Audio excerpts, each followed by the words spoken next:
Assalamualaikum warahmatullahi wabarakatuh. Perkenalkan, nama saya Mutaharo, mahasiswa jurusan Bahasa dan Sastra Arab, Fakultas Usuluddin Adab dan Dakwah, IAIN Tulung Agung, dengan NIM 12304183025. Baik, dalam video kali ini saya akan menjawab beberapa pertanyaan-pertanyaan yang diajukan oleh dosen analisis wacana mengenai analisis wacana. Simak videonya baik-baik ya. Soal yang pertama, bagaimana kedudukan analisis wacana dalam studi linguistik? Jelaskan. Kedudukan wacana dalam studi linguistik berada pada posisi paling tinggi. Wacana sebagai satuan gramatikal dan objek kajian linguistik mengandung semua unsur kebahasaan yang diperlukan dalam berkomunikasi. Unsur-unsur satuan kebahasaan di bawahnya yaitu seperti fonem, morfem, frasa, klausa, atau kalimat. Soal nomor 2, sebutkan urgensi dan tujuan analisis wacana, dan apa yang terjadi bila kita tidak memahami analisis wacana.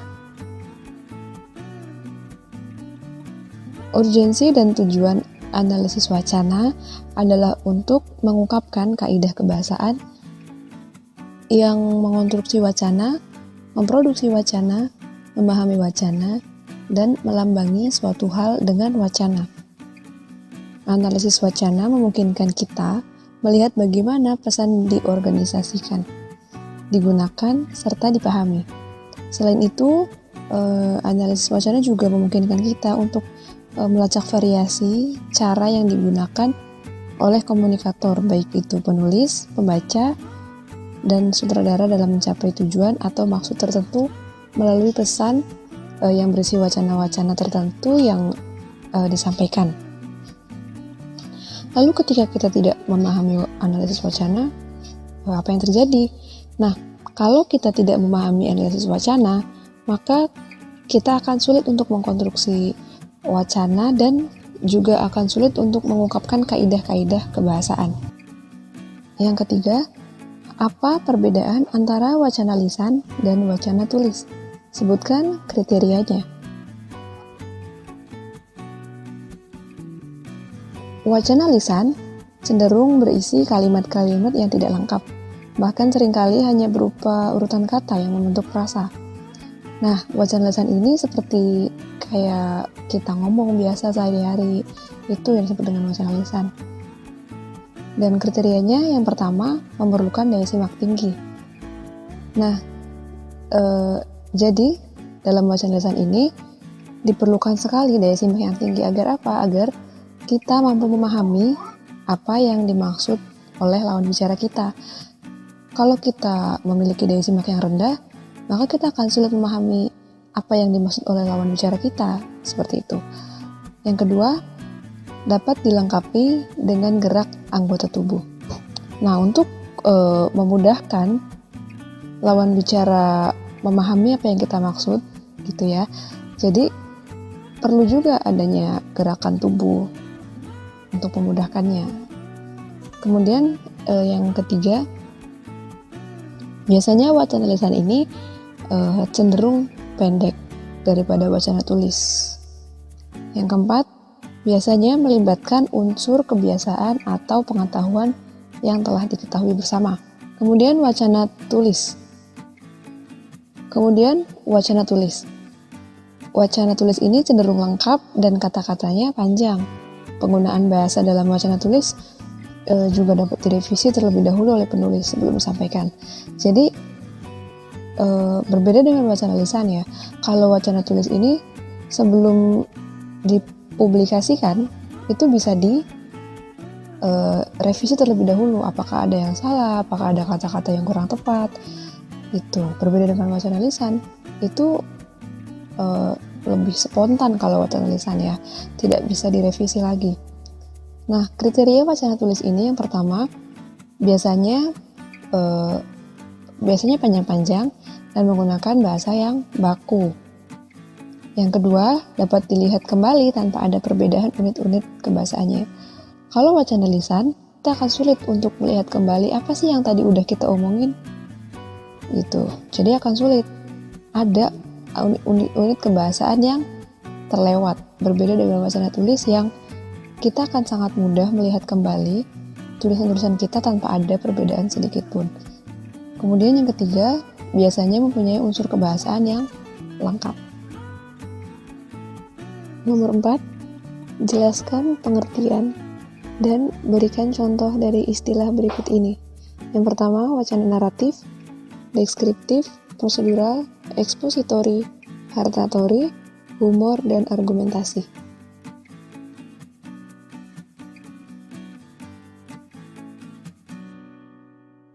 Poin pertama, wacana naratif.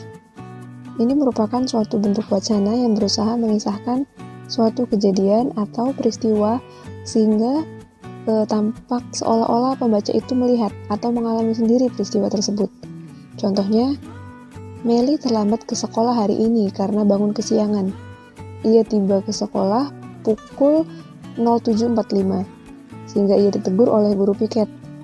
Dan ketika masuk ke ruangan bahasa Inggris, ia dilarang masuk karena jam pelajaran telah dimulai.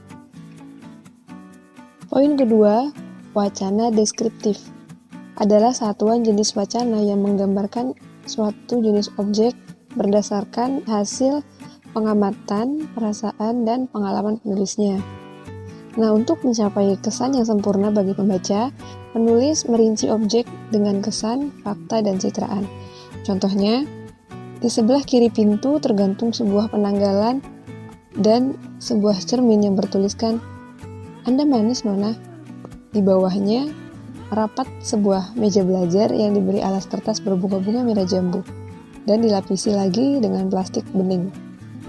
Di atas meja ada sebuah tape recorder kecil, sebuah mesin ketik, jam waker, alat-alat tulis, dan beberapa helai kertas berserakan serta buku-buku dalam keadaan terbuka.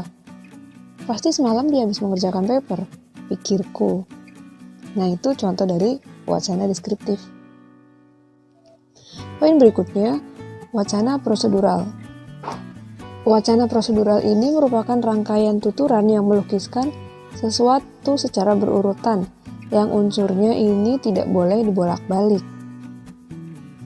Karena urgensi unsur yang awal itu menjadi landasan unsur berikutnya. Contohnya itu pada resep-resep makanan ya. Di sini saya cantumkan resep ayam cah jamur.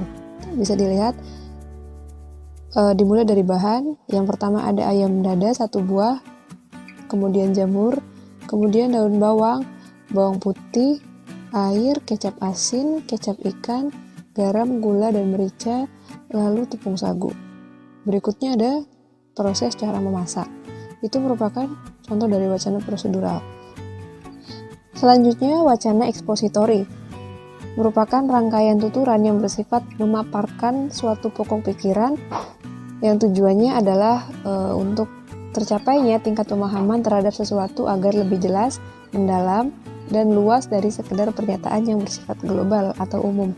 Contohnya, telah kita saksikan bersama, masalah transportasi makin lama makin berkembang, baik itu transportasi darat, laut, maupun udara. Ketiga bentuk transportasi tersebut mengalami kemajuan yang sangat pesat sesuai dengan perkembangan zaman. Nah, itu merupakan contoh dari wacana ekspositori. Berikutnya, wacana hartatori adalah tuturan yang isinya bersifat ajakan atau nasihat.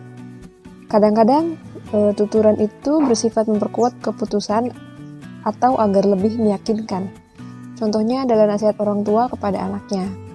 Poin berikutnya, wacana humor adalah salah satu bentuk budaya yang bersifat universal. Secara implisit, menurut Sudjetmiko, tidak ada seseorang pun yang tidak pernah berhumor. Perbedaan humor terletak pada frekuensi dan tujuannya. Ada orang yang memiliki selera humor tinggi, ada juga yang selera humornya rendah. Jadi dapat disimpulkan bahwa wacana humor merupakan suatu wacana yang bersifat menghibur, mengkritik, bahkan bisa mengobati stres. Contohnya stand up comedy, SMS humor juga gambar karikatur. Itu bisa juga merupakan contoh wacana humor. Selanjutnya, wacana argumentasi adalah suatu jenis wacana yang berisi pendapat, sikap, atau penilaian terhadap sesuatu hal yang disertai dengan alasan yang kuat, juga bukti-bukti dan pernyataan yang logis. Contohnya, menurut Iskandar, sudah saatnya mengubah paradigma agar lulus SMP langsung masuk SMA. Kalau memang lebih berbakat pada jalur profesi, sebaiknya memilih jalur SMK. Dia mengingatkan sejumlah resiko bagi lulusan SMP yang sembarang melanjutkan sekolah. Misalnya, lulusan SMP yang tidak mempunyai bakat minat ke jalur akademik sampai ke perguruan tinggi, tetapi memaksakan dirinya masuk ke SMA. Dia tidak akan lulus UAN karena sulit mengikuti pelajaran SMA. Tanpa lulus UAN, mustahil sekali dia bisa sampai perguruan tinggi. Pada akhirnya mereka akan menjadi pengangguran karena pelajaran di SMA tidak memberinya bekal untuk bekerja. Itu argumen dari Iskandar. Nomor 5, jelaskan pengertian dan berikan contoh dari teks fatik, teks ekspresif, teks konatif, teks metalinguistik, dan teks puitik. Poin pertama, teks fatik merupakan pesan yang intinya untuk membangun, memperpanjang, dan menyela pembicaraan. Sering juga kita sebut dengan ungkapan basa-basi.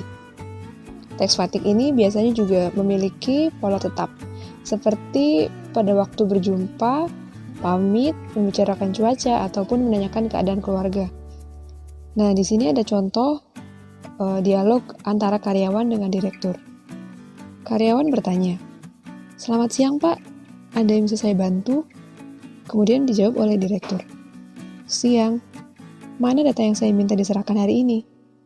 Nah, itu merupakan contoh dari teks fatik. Ungkapan basa-basi itu terletak pada kalimat yang saya kasih bold, itu ya.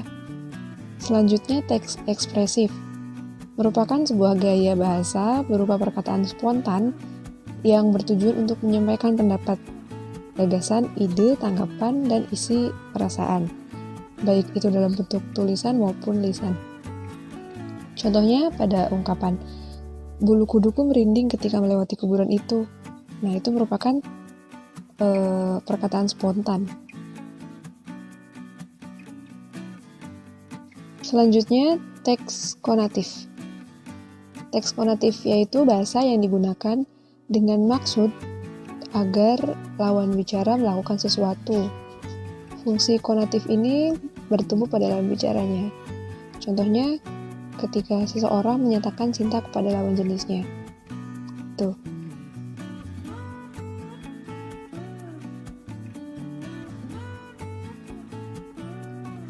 Lalu, teks metalinguistik adalah cabang linguistik yang mempelajari bahasa dan hubungan dengan perilaku budaya lainnya. Contohnya, Rini menjelaskan tentang kosakata bahasa Arab kepada adiknya Dini. Rini menjelaskan dengan bahasa Indonesia. Nah, dalam hal ini, bahasa Indonesia digunakan untuk menjelaskan bahasa lain. Ini disebut dengan metalinguistik. Selanjutnya ada teks puitik. Teks puitik ini merupakan bahasa yang digunakan untuk menyampaikan sesuatu, amanat atau pesan tertentu. Contohnya, sambutan kepala sekolah yang akan memasuki masa pensiun. Sambutan ini disampaikan dengan bahasa sebagai alat untuk menyampaikan amanat dan pesan-pesannya untuk guru dan murid yang akan ditinggalkannya.